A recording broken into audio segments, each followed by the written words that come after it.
ಸ್ಕೂಲಿಗೆ ಹೋಗ್ತಾ ಇದ್ದೀನಿ. ಸಿಟಿ ಶಾಲೆಗೆ ಹೋಗ್ತಿದ್ಯಲ್ಲ, ಈಗ ಏನಾಯ್ತು? ಶಾಲೆಗೆ ಹೋಗಲ್ಲ, ಕಾಲೇಜ್ಗೆ ಹೋಗಲ್ಲ ಈಗ? ಇವಾಗ ಹೋಗ್ತೀಯಾ? ಎಡೆಯಾಗಿ ಹೋಗ್ತಿದ್ದೀನಿ. ಎಡೆಗೆ ಹೋಗ್ತೀಯಾ? ದಿನಾಲು ಹೋಗ್ತೀಯಾ ಕಾಲೇಜ್ಗೆ?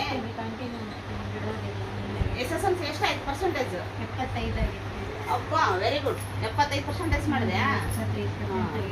ನೋಡಮ್ಮ, ಶಾಲೆ ಬಿಟ್ಟು ಮನೆ ಕುತ್ಕೊಂಡಿದ್ದಿ, ಮಂದಿ ಮನೆ ಕೆಲ್ಸಕ್ಕೆ ಹೋಗ್ತಿದ್ದಿ, ಅಂತದ್ರಾಗೆ ನೀನು ಶಾಲೆಗೆ ಹೋಗೋಕೆ ಶುರು ಮಾಡಿದಾಗ್ಲಿಂದ 75% ಮಾಡಷ್ಟು ಜಾಣೆ ಆಗಿಬಿಟ್ಟಿ ನೋಡು. ಹೌದಲ್ಲಮ್ಮ? ನೋಡು, ನಿನ್ನ ಮೊಮ್ಮಗಳು ಶಾಲೆ ಬಿಟ್ಟಾಕಿ ಇವತ್ತು 75% ಅಂದ್ರೆ ಎಷ್ಟು ಮಾರ್ಕ್ಸ್ ತಗೊಂಡ?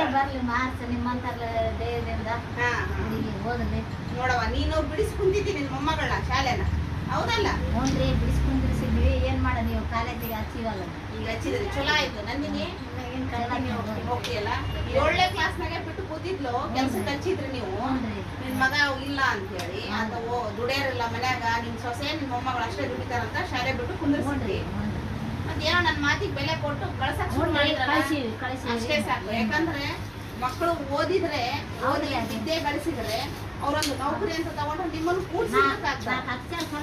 ಅಕ್ಷರ ಕಲಿಬೇಕು. ಇವತ್ತು ಯಾವುದೇ ಒಂದು ಮಗು ಕೂಡ ಶಾಲೆ ಬಿಟ್ಟು ಇರಬಾರ್ದು. ಶಾಲೆ ಕಲಿಬೇಕು, ವಿದ್ಯೆ ಕಲಿಬೇಕು. ಅದರಿಂದ ನಮಗೆ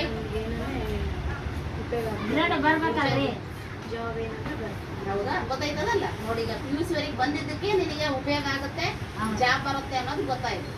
ಇದ್ರಂಗೆ ನೀನು ದಿನಾಲು ಕಾಲೇಜ್ಗೆ ಹೋಗು. ಬಿಡೋದಿಲ್ಲಲ್ಲ? ಯಾವ ಕಾಲೇಜ್ ನೀನು ಹೋಗೋದಿಲ್ಲ? ಅದು ಶಾಲೆ ಆಯ್ತು. ಕಾಲೇಜಿಂದ ಹೇಳು.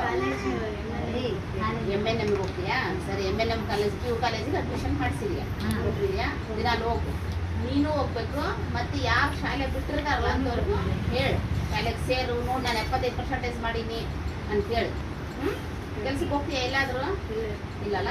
ನಿಮ್ಮಮ್ಮ ಒಬ್ಬಕ್ಕೆ ದುಡಿತಾಳ, ನಿಮ್ಮಪ್ಪ ತೀರ್ಕೊಂಡ್ಬಿಟ್ಟಾರ? ಹೋಗ್ತಾನ? ಎಷ್ಟನೇ ಕ್ಲಾಸು? 9th class. ಯಾವ ಶಾಲೆ?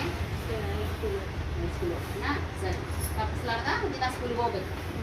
ಬರ್ತೀನಿ ಸತ್ಯಮ್ಮ. ಸರಿ. ಸರಿ ಅಮ್ಮ.